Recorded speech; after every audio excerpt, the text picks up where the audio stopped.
అందరికీ నమస్కారం. నేను మీ ఆయుర్వేద డాక్టర్ చిట్టిపొట్ల మధుసూదన శర్మని. మనం ఈ వీడియోలో ఎంతోమంది ఎదుర్కొనేటువంటి పురుషులు ఎదుర్కొనేటువంటి అత్యంత సర్వసాధారణమైనటువంటి లైంగిక సమస్య అయినటువంటి అంగస్తంభన సమస్యకు సంబంధించి కొన్ని వివరాలు తెలుసుకోబోతున్నాం. అంగస్తంభన సమస్య దీన్నే ఎరెక్టైల్ డిస్ఫంక్షన్ అనేటువంటి పేరుతో పిలుస్తుంటారనమాట. దేహ ధర్మాల్లో భాగంగా, శరీర ధర్మాల్లో భాగంగా, మరి దేహంలో వచ్చేటువంటి మార్పుల ఫలితంగా పురుషుల్లో కానీ స్త్రీలో కానీ సెక్స్కు సంబంధించి లైంగికపరమైనటువంటి కోరికలు కరగడము చాలా చాలా సర్వసాధారణం. ఇందులో పురుషులకు సంబంధించినటువంటి విషయాన్ని మనం ఆలోచన చేసినట్లయితే మరి పురుషుల్లో కూడా కోరికలు కరగడం అత్యంత సర్వసాధారణం.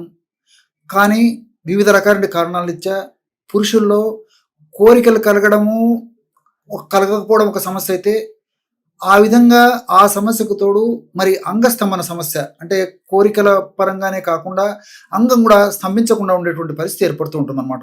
దీన్నే ఎరెక్టైల్ డిస్ఫంక్షన్ అనేటువంటి పేరుతో పిలుస్తుంటారు అనమాట.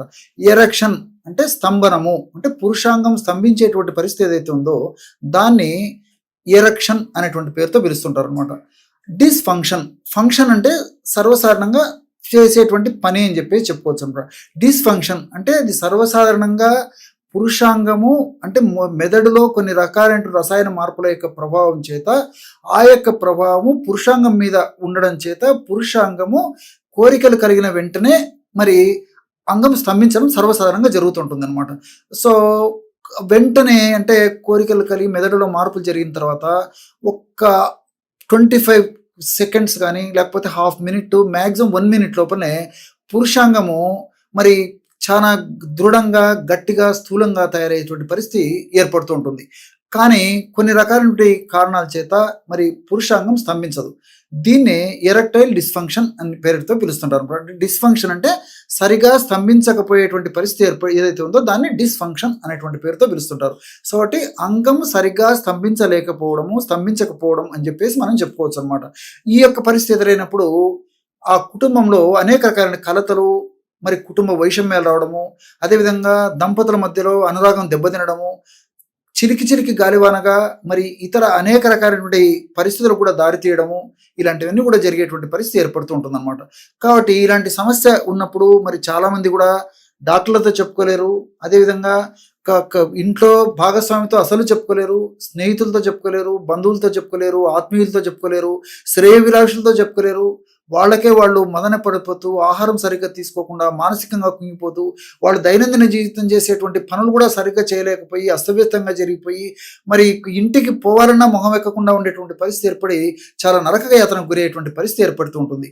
కాబట్టి మరి భర్తలో సగం భార్య, భార్యలో సగం భర్త, అంటే జీవిత భాగస్వామిలో చెరి సగం కాబట్టి, సగం దేహం కాబట్టి మరి ఏ కష్టం వచ్చినా సుఖం వచ్చినా ఇద్దరూ పంచుకోవాల్సిన పరిస్థితి ఏర్పడుతుంది. కాబట్టి మరి ఇలాంటి సమస్య ఎదురైనప్పుడు ముఖ్యంగా భాగస్వాములు, భార్యలు కూడా భర్తలకు సహకరించి ఆ సమస్య నుంచి బయటపడేందుకు వాళ్ళు ప్రయత్నం చేయాలి. కానీ భర్తలను నిరుత్సాహపరచడం వల్ల, భాగస్వామిని మరింత నిరుత్సాహపరచడం వల్ల మరింత మానసికమైనటువంటి వ్యాకులతకు లోనైపోయి మానసికంగా ఇంకా కుంగిపోయేటువంటి పరిస్థితి ఏర్పడుతుంది. కాబట్టి మరి ఇటువంటి పరిస్థితి అయినప్పుడు భాగస్వామి చక్కటి ధైర్యాన్ని ఇచ్చి ఆ యొక్క వ్యక్తిని నచ్చజెప్పేసి ప్రోత్సహించేసేసి చక్కటి చేదోడు వాదోడుగా ఉంటూ ఆ సమస్య నుంచి బయటపడడం వల్ల చక్కటి దాంపత్య జీవితాన్ని అనుభవించడమే కాకుండా చక్కటి జీవితాన్ని కూడా వాళ్ళు సొంతం చేసుకోవడానికి అవకాశం ఏర్పడుతుంది.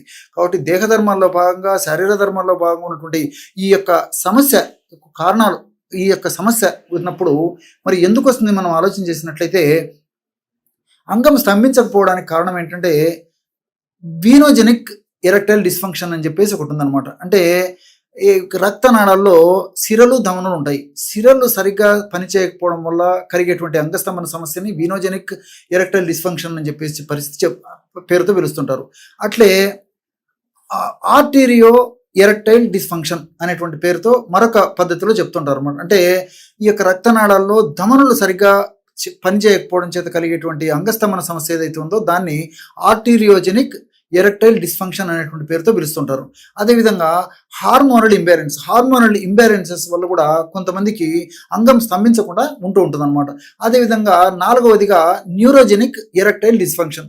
ఏ విధంగా అయితే పక్షవాతం ఇచ్చినప్పుడు కాలు కానీ చేయి కానీ పడిపోయి చైతన్య రహితం అయిపోతుందో, అదేవిధంగా పురుషాంగానికి మరి సరైనటువంటి ఈ యొక్క నరాల చైతన్యం జరగదో అప్పుడు మరి ఆ పురుషాంగం స్తంభించకపోవడం చేత ఉండేటువంటి ఎరెక్టైల్ డిస్ఫంక్షన్, అంగస్తంభన సమస్యని ఈ న్యూరోజెనిక్ ఎరెక్టైల్ డిస్ఫంక్షన్ అనేటువంటి పేరుతో పిలుస్తుంటారు అనమాట. మరి ఈ యొక్క సమస్య ఏదైనప్పటికీ పురుషాంగము మరి వెంటనే స్తంభించినటువంటి పురుషాంగం కూడా వెంటనే మెత్తబడకుండా మరి భాగస్వాములకి సంతృప్తి కలిగేంత వరకు ఆ పురుషాంగం స్తంభించి ఉండి వీర్య విసర్జన కూడా విసర్జన సక్రమంగా ఉండేందుకు ఇప్పుడు మనం చెప్పుకోబోయేటువంటి ఔషధం చాలా అద్భుతంగా పనిచేస్తుంది. ఈ ఔషధం ఎలా తయారు చేసుకోవాలంటే అశ్వగంధ చూర్ణం ఒక 100 గ్రాములు తీసుకోండి. అదేవిధంగా గుమ్మడి విత్తనాలను వేయించేసేసి పొడి చేసేసి ఒక 50 గ్రాములు తీసుకోండి. దీంతో పాటు బాదం పప్పులను వేయించేసేసి పొడి చేసేసి ఒక 50 గ్రాములు తీసుకోండి. చివరగా దాల్చిన చెక్కను పొడి చేసేసి ఒక 10 గ్రాములు తీసుకోండి. ఈ 4 పదార్థాలు బాగా కలపడం వల్ల బ్రహ్మాండమైనటువంటి ఔషధం, అంటే పురుషులకు అంగస్తంభనకు సంబంధించి ఎలాంటి దోషాలున్నా సరిదిద్దబెట్టేటువంటి అద్భుతమైనటువంటి ఔషధం రెడీ అయిపోతుంది. ఈ విధంగా తయారు చేసుకున్నటువంటి ఔషధాన్ని ఒక గాజు సీసాలో నిల్వ ఉంచుకొని రోజు రాత్రి పడుకునేటప్పుడు 100 ml నుంచి 150 ml గోరువెచ్చని పాలు తీసుకొని అందులో ఈ యొక్క పౌడర్ ఒక 1/2 టీ స్పూన్ పౌడర్ కలిపేసి రోజు తాగుతూ ఉండాలన్నమాట.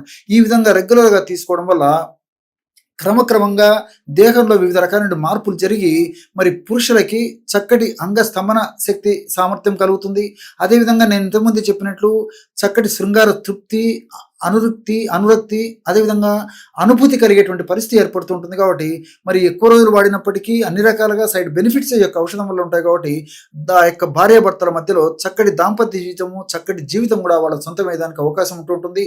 అంతేకాకుండా ఈ యొక్క ఔషధాన్ని ఈ పద్ధతిలో వాడుకోవడం వల్ల చక్కటి ఎనర్జీ, చాలా శక్తి కూడా పురుషులకు కలుగుతుంది. చాలా మంది పురుషుల్లో మరి సంభోగ ప్రక్రియలో పాల్గొన్న తర్వాత, లైంగిక ప్రక్రియలో పాల్గొన్న తర్వాత మరి తర్వాత రోజు నుంచి లేకపోతే 1-2 రోజుల పాటు చాలా నీరసంగా, నిస్సారణంగా, బలహీనంగా ఉండేటువంటి పరిస్థితి ఏర్పడుతుంటుంది. కాబట్టి అలాంటి పరిస్థితి కూడా లేకుండా ఆ నరాలకు మంచి శక్తిని కలగజేసేసి, మంచి పుష్టిని కలగజేసి, మంచి దేహదారుఢ్యాన్ని కలగజేసేసి, నరాలకు మంచి చైతన్యం కలగజేసి ఉత్సాహంగా, ఉల్లాసంగా, హుషారుగా ఉండేందుకు కూడా ఇప్పుడు నేను చెప్పినటువంటి ఈ యొక్క ఔషధ యోగం చాలా చక్కగా ఉపయోగపడుతుంది. కాబట్టి మరి ఎంతో మంది చెప్పుకునేటువంటి ఇటువంటి సర్వసాధారణటువంటి సమస్య కాబట్టి మరి అందరూ వాడుకోదగ్గ దివ్యమైనటువంటి ఔషధాన్ని ఇప్పుడు నేను మీకు చెప్పడం జరిగింది. కాబట్టి ఇలాంటి సమస్య ఉన్నటువంటి వాళ్ళందరూ కూడా ఈ యొక్క ఔషధాన్ని వాడుకోవడం వల్ల చాలా చక్కటి తృప్తికరమైన ఫలితాలు త్వరలోనే కలిగేదానికి అవకాశం ఉంది.